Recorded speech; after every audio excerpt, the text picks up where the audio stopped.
Kim Chiu pinagpiestahan ang kanyang suot sa It's Showtime. Stay at home ang Kim Pao dahil sa ulan. Yan ang pag-usapan natin ngayon. Narito ang buong detalye sa likod ng mga isyong ito. 1. Pinagpiestahang suot ni Kim Chiu sa It's Showtime. Naging laman ng talakayan sa social media ang mga OOTD ni Kim Chiu kamakailan. Bukod sa kanyang nakasanayang pagiging fashion icon na palaging hinahangaan dahil sa kanyang naglalakihang gown, all pink na mga terno, at kakaibang estilo, may isang pagkakataon kung saan mas lalo siyang pinagtuunan ng pansin ng netizens. Pinagpiestahan ng netizens ang suot na pink dress ni Kim Chiu sa It's Showtime noong Hulyo-Agosto taong 2026 dahil sa mga espekulasyon na mayroon siyang baby bump. Agad namang itinanggi ng co-host na si Chon Dominguez ang buntis rumors at nilinaw na anggulo lamang ng damit ang nagdulot ng maling impresyon. Para sa karagdagang detalye, basahin ang ulat sa Daily Tribune. Pregnancy speculations. May mga pagkakataon, tulad noong naging viral ang kanyang all-pink outfit, kung saan binantayan ng mga merets ang anggulo ng kanyang katawan at tiyan. The all-pink outfit incident directly triggered the pregnancy rumors because of how the dress fitted around her midsection. Netizens and showbiz observers tightly monitored her clips on It's Showtime, sparking intense discussions online. Here is what exactly happened during that viral moment. The viral angle. During a specific segment of the show, a side view angle of Kim Chiu in her tight pink dress made it appear as though she had a noticeable baby bump. Netizen reactions. The footage quickly spread on TikTok and Facebook, with users debating whether she was hiding a pregnancy or if it was just bloatang. The reality, showbiz insiders and co-hosts immediately clarified that Kim Chiu is naturally petite, and the combination of the dress's thick fabric, the lighting, and her posture at that exact second created a false illusion. Pagtatanggol ng co-hosts, agad naman itong pinabulaanan ng kanyang mga tagahanga at kapwa-host tulad ni Chon Dominguez upang protektahan ang privacy ng aktres. Walang katotohanan ang mga hinalang ito dahil abala si Kim sa sunod-sunod na proyekto at pagtanggap ng mga parangal tulad ng Best Global Star sa MBC Awards.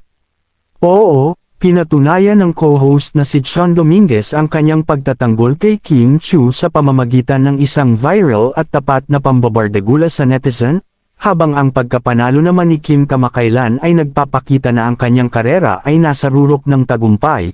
Narito ang mga eksaktong kaganapan sa pagtatanggol at ang patuloy na tagumpay ng aktres. Ang viral na pagtatanggol ni Chon Dominguez. Nagsimula ang matapang na pagtatanggol ni Chon Dominguez nang mag-iwan ng komento ang isang netizen na nagpakilalang nurse sa isang nag-viral na airport video ni Kim Chiu sa TikTok. Ang hamon ng nurse, "Not a mom but I'm a nurse. I can tell that's a baby bump. If I'm wrong, isusuli ko license ko." Pampatutsyada ng netizen, ang witty na sagot ni Chon.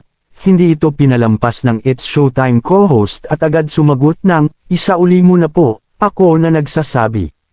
Pambabara sa usisero, nang tanungin si Chon ng isa pang netizen kung hindi ba siya sinabihan o inform ni Kim, sarkastiko at natatawang sumagot si Chon ng, "Sabi niya sa UT."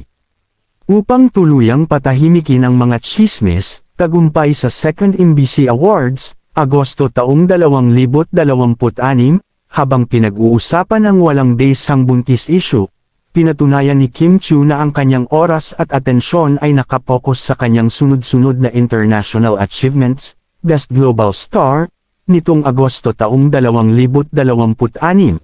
Opisyal na ibinoto at pinarangalan si Kim Chiu bilang Best Global Star sa ginanap na Second MBC Awards sa South Korea matapos makakuha ng 40.91% ng kabuoang boto mula sa mga tagahanga gamit ang Idol Champ application. Pagtalo sa mga international stars, sinungkit ni Kim ang unang pwesto laban sa mga sikat na Thai actresses na sina Film Rochinun Maawan at Namtan Tipneri Wirwarnadam. Double victory para sa Kim Pao, lalo pang nagdiwang ang mga fans dahil ang kanyang on-screen partner na si Paolo Avellino ay nagwagi naman bilang Outstanding Asian Star sa parehong kompetisyon na may 43.63% ng mga boto. 2. Stay at home, ang Kim Pao dahil sa ulan. Ang usaping "Stay at Home" nina Kim Chiu at Paolo Avellino, Kim Pao, ay nagmula sa mga nakakatuwang posts at edits ng kanilang fans tuwing sumasapit ang maulang panahon sa Pilipinas. Ang "Stay at Home" narrative ng Kim Pao ay isang malaking inside joke sa fandom na sumisikat tuwing umuulan dahil sa kanilang magkaibang personalidad, habang kilalang homebody o mahilig lang sa bahay si Paolo Avellino. Si Kim Chiu naman ay kilalang napaka-energetic at laging on the go. Tuwing sumasapit ang tag-ulan sa Pilipinas, ginagamit ito ng mga tagahanga upang gumawa ng mga nakatutuwang senaryo, fandom memes at edits. Binabahagi ng fans ang mga lumang video clips o larawan kung saan makikitang tinuturuan o pilit na pinapanatili ni Paolo si Kim sa bahay para mag-relax at magkape habang bumubuhos ang ulan. Cozy vibes romanticism. Madalas i-edit ng fans ang mga sweet moments ng dalawa mula sa kanilang mga serye tulad ng Linlang at What's Wrong with Secretary Kim na nilalapatan ng mga acoustic o malulungkot na kanta na angkop sa bedwetter. Real-life homebodies. Sa mga totoong panayam, parehong inamin ng dalawa na kapag wala silang ischedule ng taping, lalo na kung masama ang panahon, mas pinipili nilang mag-Netflix, magbasa ng mga bagong script, o magpahinga na lamang sa kani-kanilang tahanan upang mag-recharge. Fandom inside joke, hilig tuksuhin ng mga tagahanga ang dalawa na mas masarap mag-steady o stay in muna sa bahay kapag masama ang panahon. Madalas din itong iugnay sa mga nakaraang pahayag ng dalawa kung saan inamin nilang mas gusto nilang mamalagi sa kani-kanilang bahay para mag-Netflix o mag-aral ng script tuwing walang trabaho o kapag may okasyon.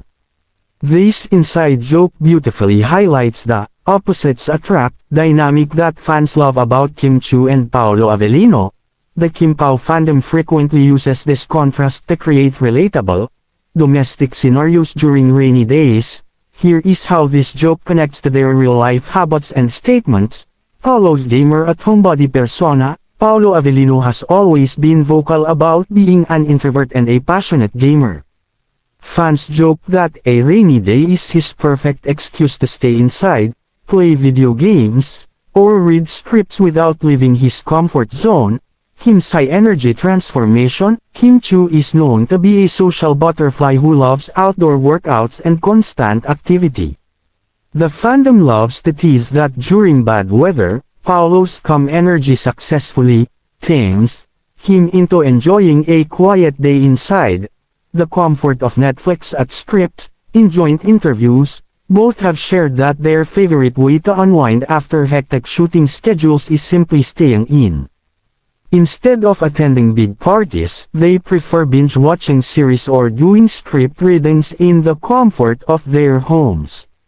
Kasalukuyang status, patuloy pa ring namamayagpag ang kanilang tambayan lalo na't ipapalabas na sa Free TV ang kanilang seryeng The Alibi at katatapos lang ng tagumpay ng kanilang pelikulang My Love Will Make You Disappear. Ang Kim Pao ay nananatiling isa sa pinakamalalaking tambayan sa bansa, lalo na't napatunayan ng kanilang mga proyekto ang lakas ng kanilang tambalan sa takilya at telebisyon. Narito ang kasalukuyang estado ng kanilang mga naging hit projects. Isa. Ang tagumpay ng My Love Will Make You Disappear 2025, ang kauna-unahang film collaboration nina Kim Chiu at Paolo Avellino sa ilalim ng Star Cinema ay naging isang napakalaking tagumpay. Box office hit, ipinalabas noong ika-26 ng Marso taong 2025. Ang pelikulang ito ay dinagsa ng mga manunood sa mga sinehan sa buong mundo. North American box office, lumikha ito ng malaking ingay matapos kumita ng humigit kumulang $500,000 sa opening weekend pa lamang nito sa North America.